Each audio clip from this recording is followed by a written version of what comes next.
as they say, for tuning in. Thanks for that introduction, Jacques. Jacques and myself go back many years. We've been working together for almost 15 years now. And through the years, we've talked about many things. And of late, we talked a lot about AI, mainly because we're pretty certain it's going to impact the way we work in many ways and big ways going forward. We just don't know exactly how. And that's also one of the reasons why we're talking about this subject tonight. So, Jacques, thank you for that introduction. Let's get going. So I'll start off with a bit of background. So when I was in grade 1, I was in a very naughty class. And one particular day, we were up to our usual antics. And the teacher got completely fed up with us. And for punishment, she asked us to do the following. And that was to count up 1 to 100. Thinking that obviously will keep us busy for most of the day and hopefully keep us out of trouble. It worked for most of us except for Susie. Susie took about 30 seconds and then went over to the teacher and gave her answer of 5,050. For that, she was sent promptly to the principal's office because the teacher obviously thought she was trying to be funny. But she was actually 100% correct. This is actually a true story. It really happened. Anyway, what Susie did or realized was that you don't have to add up the numbers in order. In other words, you don't have to count 1 plus 2 plus 3. You can count 1 plus 7 plus 50 plus 2, etc. And then secondly, what she realized was that you can start on each end. In other words, you can count 1 plus 100 gives you 101, then 2 plus 99 also gives you 101, and so forth. And basically what that meant was that you ended up with 50 pairs of 101, and that is 101 times 50 gives you 5,050. So why am I telling you this little story? Well, I want to illustrate the power of an algorithm, because without really knowing it, Susie developed a small algorithm. And the power of this algorithm and algorithms or well-developed algorithms in general is shown in the fact that instead of having to do 100 calculations, adding 1 plus 2 plus 3 all the way to 100, you can do only one calculation. So that nicely illustrates how powerful an algorithm can be. So just to remind ourselves what exactly is an algorithm, it's actually just a fancy word for quite a simple concept. An algorithm is simply step-by-step instructions to complete a task. The recipe to bake a cake is also considered to be an algorithm, or you can also look at it as being an algorithm. You will sometimes see in IT publications or in the literature or in the common media algorithm being presented schematically like that, what you can see on the screen, where you will have your input, your algorithmic steps, and your output. So algorithms, and when algorithmic applications started off in the 60s and the 70s, that was what was considered AI at the time. And it's sort of the low-level version of AI as a way you can see it. On the other end of the spectrum, on the high end of AI, and basically driving everything we see today, or being one of the main drivers of what we see today in terms of AI, is machine learning. So what is machine learning? A very simplistic definition is it's also a way for a computer to complete tasks, but instead of step-by-step instructions, it learns how to complete those tasks by examples. And we'll talk more about that later during the talk. So in terms of artificial intelligence, I've mentioned that algorithms are sort of on the lower end of the capabilities of AI, and machine learning on the top end. And in fact, artificial or algorithmic applications or only applications is nowadays not even considered AI anymore. That's just because the application is just following steps, and you'll see sometimes it's referred to as some symbolic AI. You might have seen this in the media fairly recently. So there's been 3 AI booms, one in the 60s, one in the 80s, and now one that started off or believed to be started off in 2010. During these AI booms, there was big hype about AI, lots of investment, lots of new applications, and generally a big belief that AI will completely change the world and things will never be the same again. Well, in terms of boom 1 and boom 2, that was followed by what was referred to as an AI winter. That's when investment in AI died down, the whole hype about AI died down and sort of went away. And in fact, everything sort of went back to normal and the world wasn't completely taken over by AI as was predicted at the time. So I've mentioned we're now in boom 3, and there's lots of optimism, if that is the word, that this time things will be different. Or they believe, or experts believe, and people in the field, that this will be a protracted boom, it will be a prolonged boom, it will be an extended boom, and this time AI will change our lives in ways we cannot imagine. So now there are many reasons why they believe this might be true this time, but in particular there are 2 reasons they highlight why they feel things will be different this time. The first is to do with our computing power. And if you can this is a graph comparing our computing power from the 60s with today. There are many ways to measure it. This graph looks at flops, standing for floating point operations per second.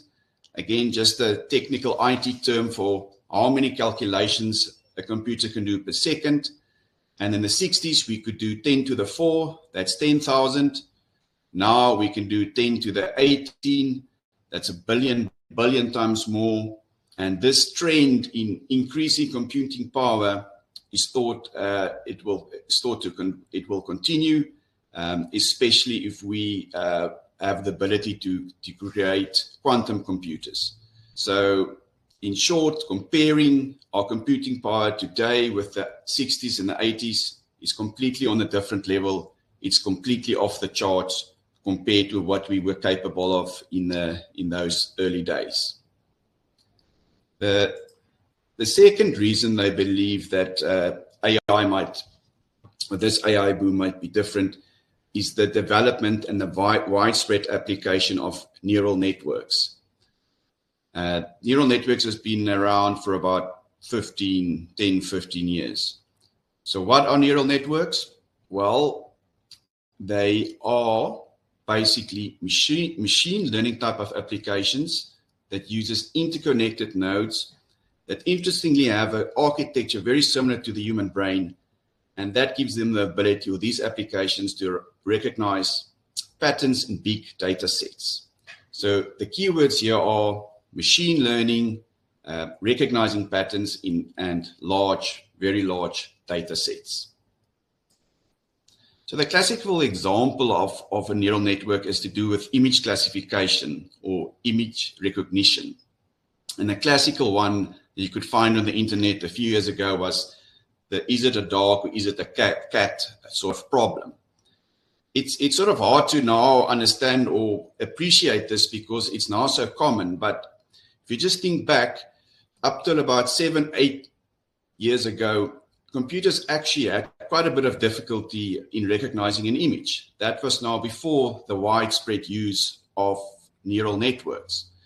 Back then, that isn't so long ago actually, if you wanted your application, for example, to recognize a cat, you had to hardwire cat features or characteristics into your application. So you had to tell your application what to look for in order to recognize a cat. So, for example, you had to say that it's had straight ears, green eyes, pink nose, short hair, etc. But you can appreciate that you not only describing the average looking cat. Not all cats look like that. So for example, if you would show it a picture like this is a gremlin, but it's got a flat nose and pointy ears, it will probably also call it a cat. So now with neural networks, it works in a completely different way. You don't have to hardwire any specific characteristics into your system. You just set up a neural network and you basically just show it pictures of cats and dogs, telling it, this is a cat, this is a dog, and you just do it thousands, million times over and over. And over time, the application learns by itself how to recognize a cat and a dog.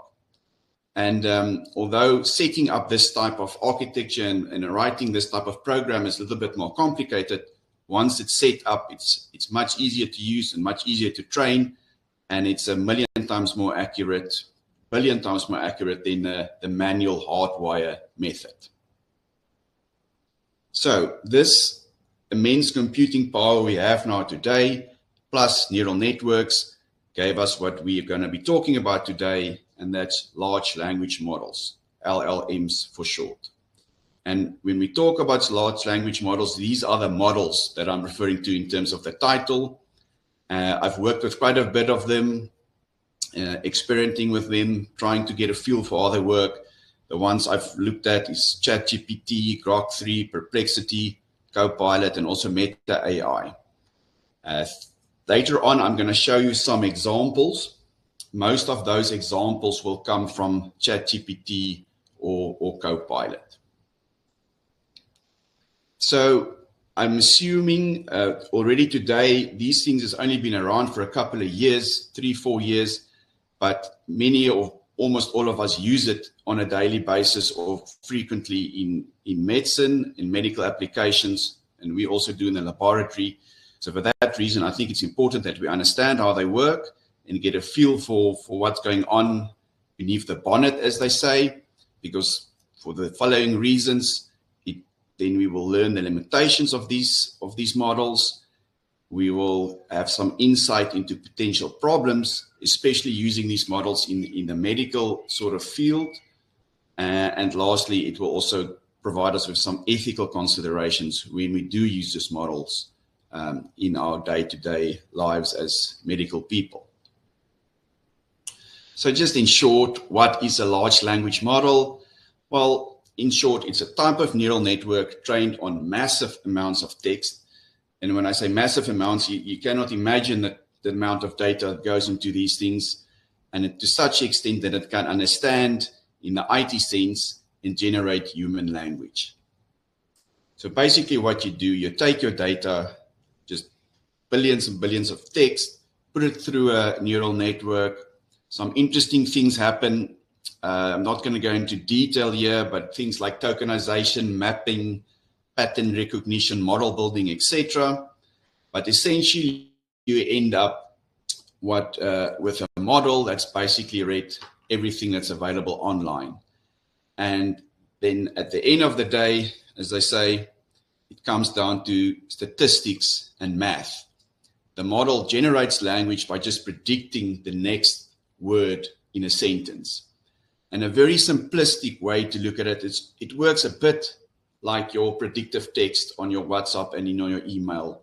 It sort of predicts from a mathematical and a statistical point what the next word would be. It's just a million times more complicated than the applications you use for your email or WhatsApp, for example. So we're going to just look at a few examples just to introduce you how these things work and to get a feel for what it can and cannot do. So I asked ChatGPT the following question. What is the most likely cause of severe sudden frontal headache in a 60-year-old man? And then I asked it to just give a one-word answer. And it basically said subarachnoid. Then I had to Google what to ask next, but basically I asked that question that's up there on the screen. Give the top 5 with percentages based on predictive likelihood of the next word as per your LLM architecture. And then it spit out those numbers.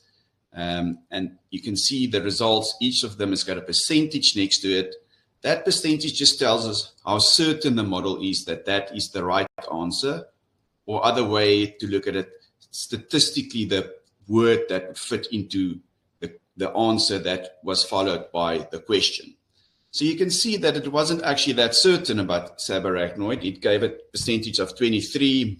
Migraine was second at 18, tension, headache at 12%, and so forth. And you can see that it wasn't quite certain, because when I asked the other models the same questions, Meta AI had migraine as its first number one answer, Perplexity had temporal arteritis as its first answer, and Copilot had aneurysm as its first answer.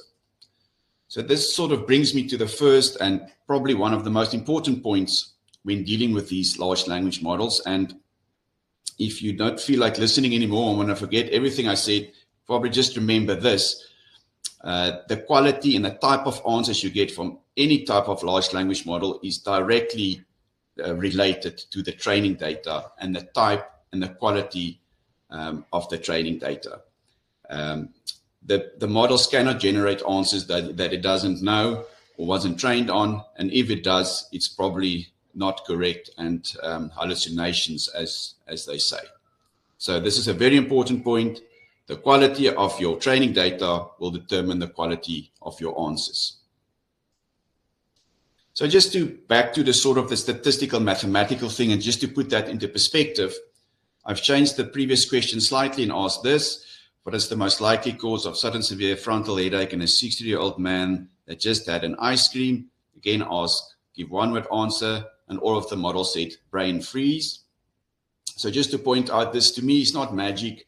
It's a very logical word association. Ice cream, frontal headache, brain freeze is a very logical answer. So you can see over it from a statistical point of view how this could potentially work. Okay, so let's get to now some of the ethical considerations. And there's a few of them, of a few main themes that I will be looking at. Firstly, I will look at our laboratory processes. I'll talk a bit about data privacy. I'll talk a bit about bias, and I'll finish off about in terms of accountability and liability. So just first off, in terms of our laboratory processes, there's many places where AI can play a big role in many ways completely take over. The first is got to do with our quality assurance programs and our quality checks in general. So at Ampath, we are an accredited laboratory. We work according to a very strict international standard, ISO 15189. And the way we do our quality checks it's quite a statistical thing. It's quite a mathematical thing.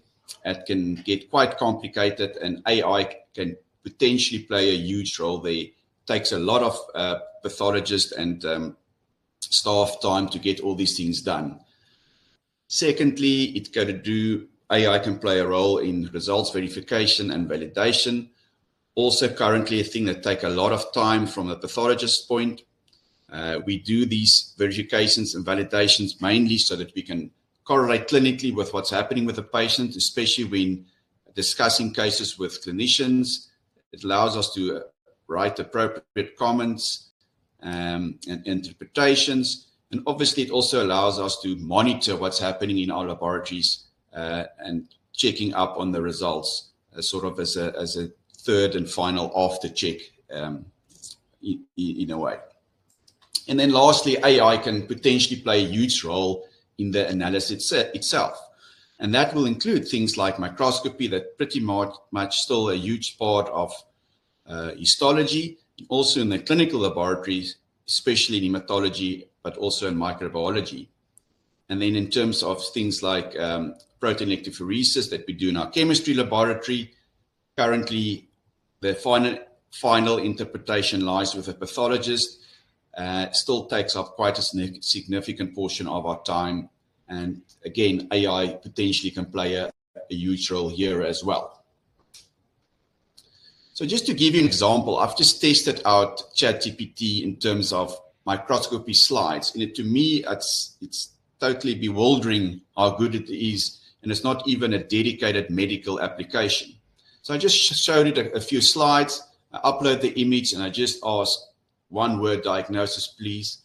And for example, these two I'm showing up here on the left, it got it perfectly spot on ring forms of falciparum. On the right, we've got trypanosobiasis.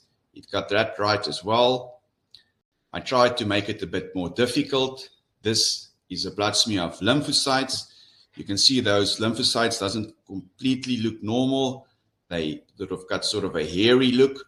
Again, you got it spot on, or calling it hairy cell leukemia. And then finally, I showed it a very bad slide. It's actually a bone marrow aspiration. Again, just uploading the slide, asking for a diagnosis. Again, got it spot on, just myeloma. Those are plasma cells, not even good-looking plasma cells. And nothing else in the bone marrow gives you a cluster of those plasma cells together like that, then myeloma.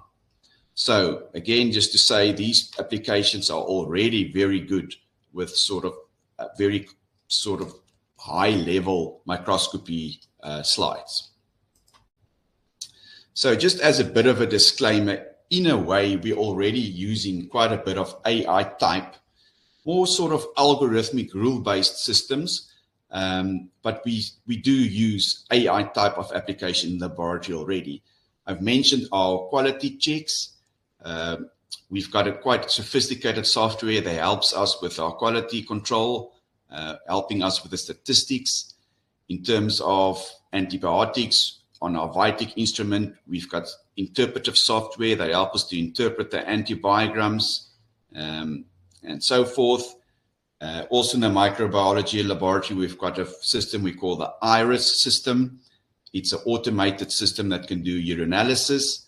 And then obviously you might recognize those graphs at the bottom in terms of our in-house PCRs and many of our PCR platforms. We also use quite complicated software to help us with interpretations.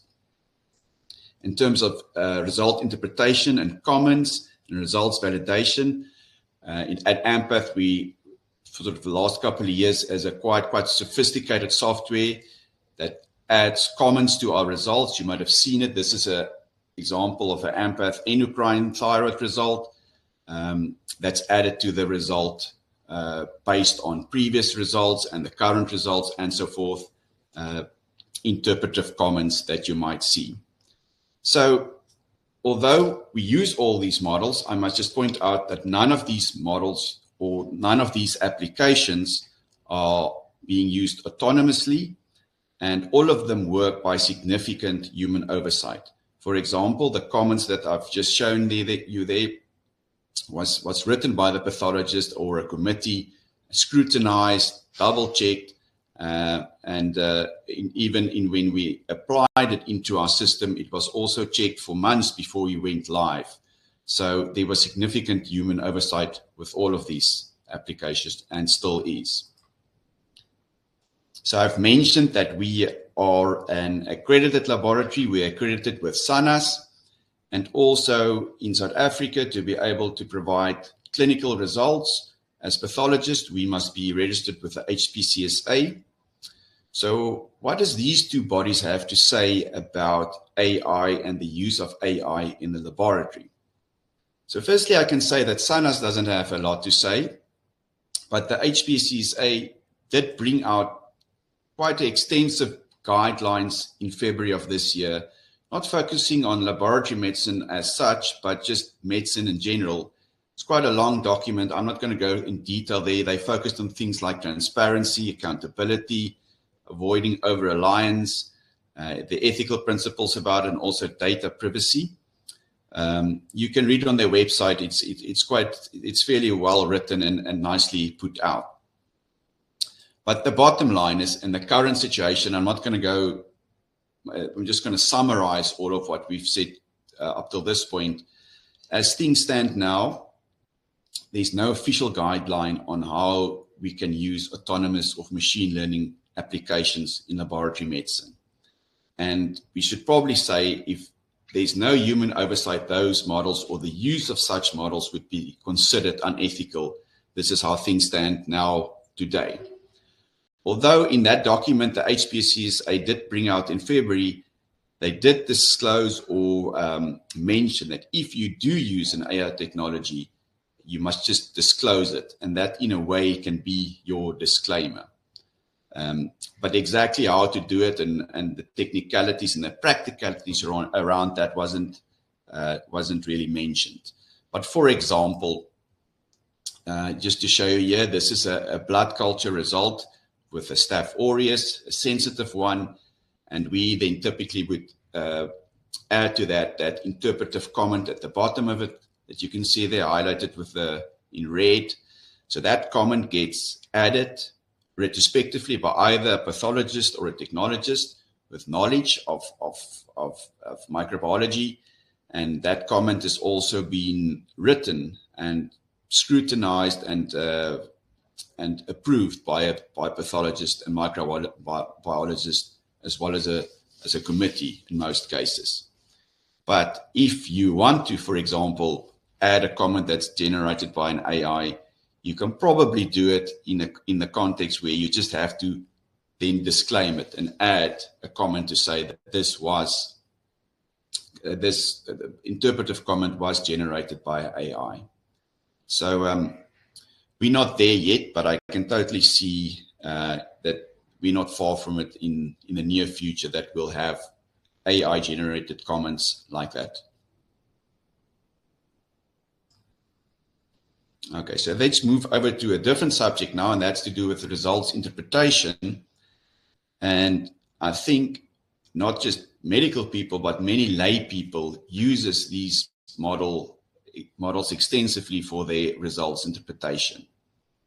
And I've unfortunately got a sneaky suspicion that many clinicians sometimes upload their PDF results directly into these models and ask for interpretation. The problem obviously with that is that you potentially can publish very sensitive health information about your patient in a public domain. I will get back to that. But the other very important thing or aspect that we sometimes overlook, especially when you look at a standard PDF AMPATH result, is what referred to as the metadata. And interestingly enough, it's the metadata that in some ways can also be considered private and confidential, that big tech and marketing companies are actually more after than actually the personal information. And what are the metadata? Go look next time on your AMPATH result, you'll see there's a lot of information on there. So the metadata will include things like the medical aid that was used, the clinician that referred the blood, laboratory information, like, for example, which platform was used to do the analysis, the address of the doctor, the hospital, or the patient, all those type of things. So be careful with that. Even if you do de-identify your PDF results before uploading them, be careful with that metadata. It can potentially be just as confidential and private as the personal information as well. So just coming back to that, we obviously know as medical professionals that we will never publish health or personal health data of our patients to any social media platform. But the question is, what about publishing those data to a large language model like ChatGPT? So luckily, the POPI Act is very much ahead of the curve here, and there's very good guidelines on online health data. And it's actually quite simple. You cannot publish any health data of any patient online without explicit consent. If you don't have consent, it's the end of the road. You don't have to think about it anymore. If you do consent, there's two additional requirements, and that is that the data must be encrypted. In other words, that it cannot be stolen easily or intercepted. And secondly, there must be access control to that data. In practical terms, means it must be password protected, simply to prevent this data from ending up with people or in places where it shouldn't be. Admittedly, the POPI Act does allow for the sharing of health information between medical professionals without consent under certain circumstances. And that is in cases where it's justified in terms of patient care, it's proportional. In other words, you share only what is really needed. And obviously you put in the same safeguards. You make sure that it's password protected or it's encrypted, or when you share it with the other person, that it won't end up in a public domain or a place where it shouldn't be, or in someone's hands that shouldn't have it. So the POPI Act obviously allows that between medical professionals, because it assumes both medical professionals are bound by the same ethical rules in terms of how they approach and handle sensitive information. So I thought, what about ChatGPT and these large language models? What do they do or are supposed to do with sensitive information? So I thought I'll just ask ChatGPT that. So I'll ask it, what do you do with sensitive information? In other words, laboratory or, for example, laboratory results. Then it says, great question, JD, and went into some detail there. It says, by default, I don't store any sensitive information you share, like lab results, etc., unless you explicitly ask me to remember it, which we'll never do. And then after that, it went into a very long explanation of many things and regulations. And the point really is, do you believe what they say? Can you trust what they're telling you? What about the other language models? But in the terms of the POPI Act, you don't have to really think too hard about it. The POPI Act is very clear on it. When you publish health data online, whatever happens to that data, it remains ultimately your responsibility. So if it ends up in the public domain or in a place it shouldn't be, or with someone it shouldn't be, it all comes back to you. So if you don't know 100% where it's going to end up when you paste it to a large language model or any other place, you must be careful, because it stays your responsibility. So in short, just to summarize this point, if you paste personal information about a patient into a large language model like ChatGPT without consent, it's definitely going to be considered unethical conduct. All right.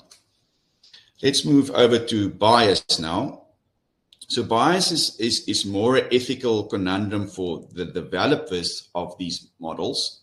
But as end users, it's also important that we understand bias in the context of these models and how it will impact on our ability to use these models in clinical practice and also obviously in laboratory medicine.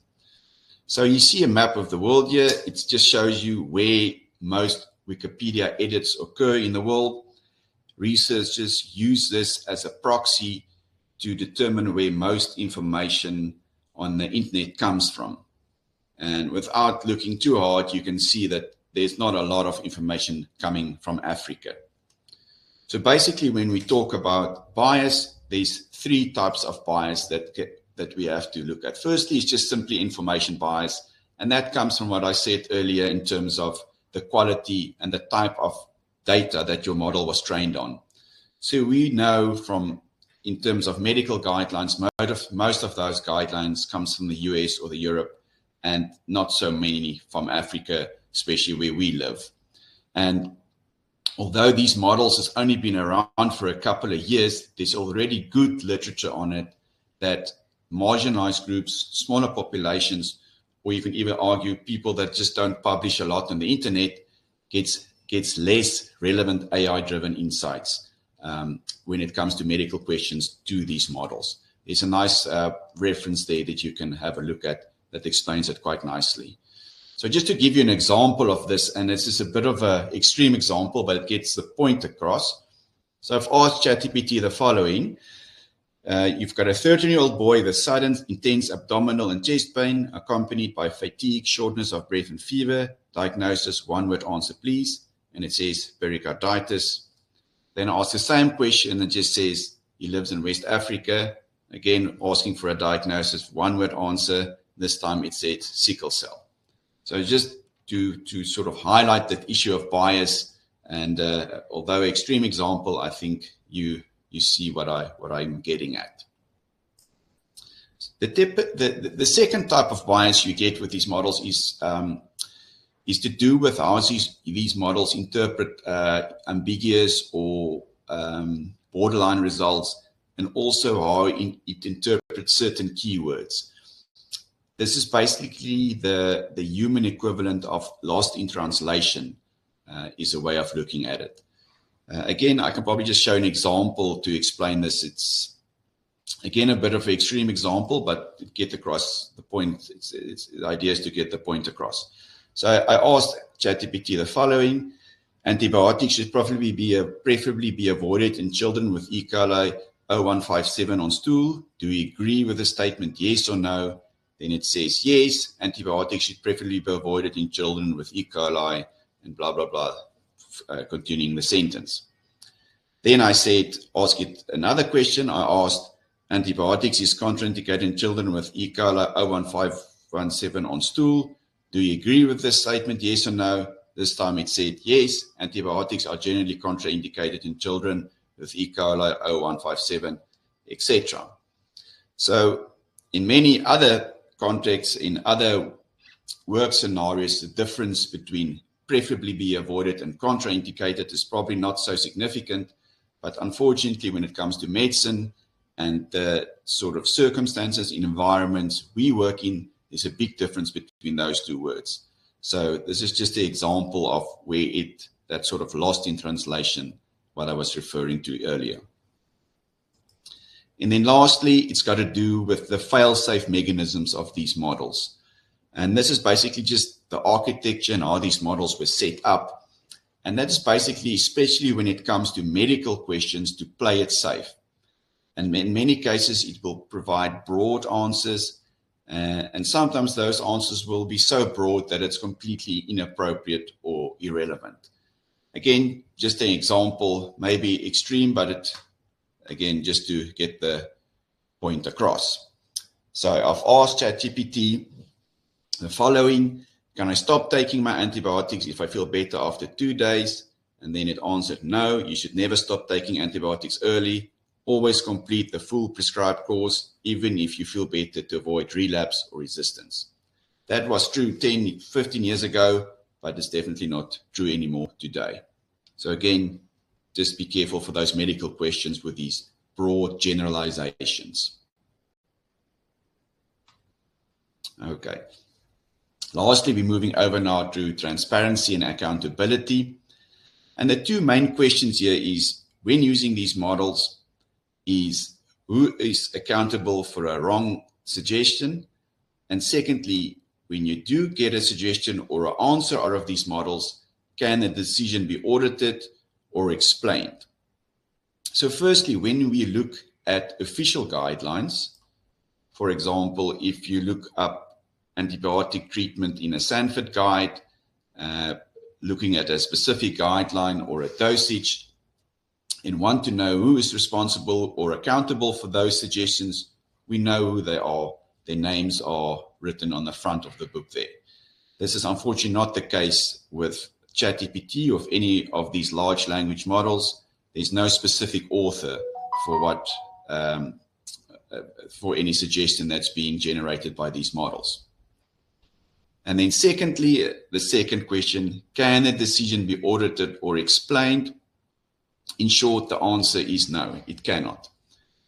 Large language models in general is what is considered black box applications. In other words, there's an input, something happens, and there's an output. And what happens there in the middle, in the black box, nobody really knows. And what happens there today might be different what happens there tomorrow. So no, a decision cannot be audited.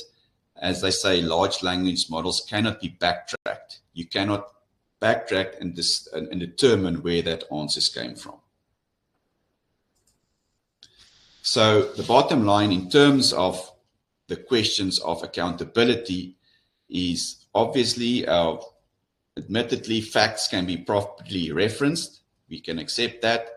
But when it comes to generated interpretations and reasoning, that's more difficult. And the short answer there is there's no traceability and no accountability when using these models. So as things stand now, and there's quite a bit of literature on this subject, this accountability issue when it comes to using of these models is still a big hurdle in the widespread use in the medical field. And for the foreseeable future, if this is not addressed, it will be still a while before these models are sort of incorporated into the mainstream application and the mainstream way of using and how we practice medicine in the world. But it's a big issue and everybody is aware of it, and it is being looked at quite extensively. All right, so just to finish off, I think already in the last couple of years, we can appreciate that large language models will transform medicine. There's already, as I said earlier, these models has only been in use or in widespread use the last 3 years, but there's already good literature on the subject that it does and most likely will continue to improve outcomes. There's a nice review, recent review in March of this year that looked at it quite extensively. They talk about things like reducing diagnostic errors. It enhances clinician efficiency in terms of documentation, summarizing records, etc. Helps with patient education. Obviously, because it's good with data, it can identify patterns, and especially in the same vein, because it's good with data, it can play a potential very big role in precision medicine.